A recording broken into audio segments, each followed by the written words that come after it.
ഇന്ന് തന്നെ ഡൗൺലോഡ് ചെയ്യൂ. കാണൂ നിങ്ങളുടെ ഫേവറേറ്റ് ഷോസ്. ആണ്ടുബലിയുടെ കർമ്മത്തിന് വരാൻ പറഞ്ഞിരുന്നു. വരൂ, അകത്തേക്കിരിക്കാം.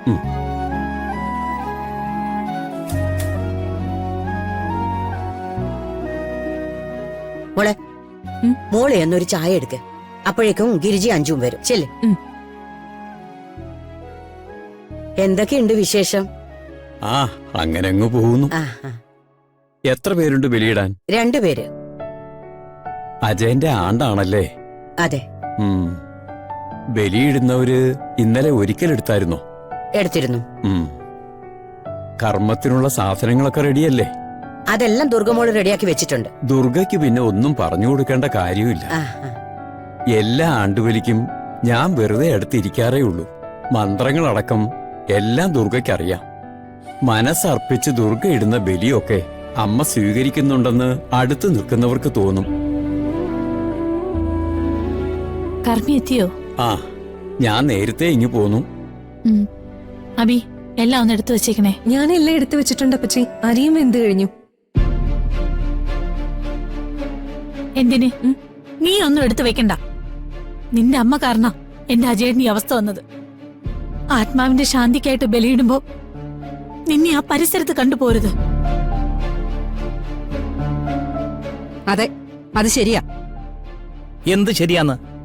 ജയശ്രീ ഒരിക്കലും അജയന് ആപത്ത് വരുന്നൊന്നും ചെയ്യില്ല എന്ന് എനിക്കറിയാം. വേണ്ട ദേവേട്ടാ, ഇന്നൊരു ചടങ്ങ് നടക്കേണ്ട ദിവസമാ.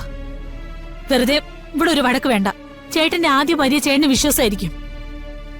ഞാൻ നേരിൽ കണ്ട കാര്യങ്ങൾ ഒരിക്കലും എനിക്ക് മറക്കാൻ പറ്റില്ല. ജയശ്രീ എന്താ ചെയ്തതെന്നും അജയേട്ടൻ എന്താ സംഭവിച്ചെന്നും എനിക്കറിയാം. അതൊന്നും മറക്കാനോ പൊറുക്കാനൊന്നും എനിക്ക് കഴിയില്ല. എന്റെ അജയേട്ടന്റെ ആണ്ടുബലിക്ക് ഇവളുണ്ടാകരുത്. ആ പരിസരത്ത് ഇവളെ കണ്ട എനിക്ക് സമാധാനം കിട്ടില്ല. ഇല്ല, ഞാൻ വരില്ല. ഞാൻ അവിടെ എങ്ങും ഉണ്ടാവില്ല അപ്പച്ചി. ഞാൻ മാറി നിന്നോളാം. അമ്മ വാ അമ്മേ, നമുക്ക് ചടങ്ങിന് റെഡി ആയിട്ട് വരാം. വാ.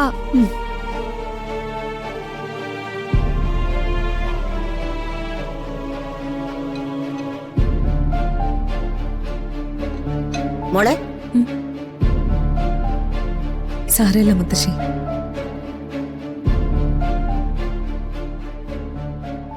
അപ്പച്ചി എന്തിനാ ബഹളം ഉണ്ടാക്കുന്നത്? അവൾ എപ്പോഴും അങ്ങനെയല്ലേ, എന്ത് ചെയ്യാൻ പറ്റും? ദാ ചായ കുടിക്കേ. ഞാൻ ഉപവാസത്തിലാ. പിന്നെ ഞാനൊരു സംശയം ചോദിക്കട്ടെ? ചോദിച്ചോളൂ. ഈ ബലി ഇടുന്ന എന്തിനാ?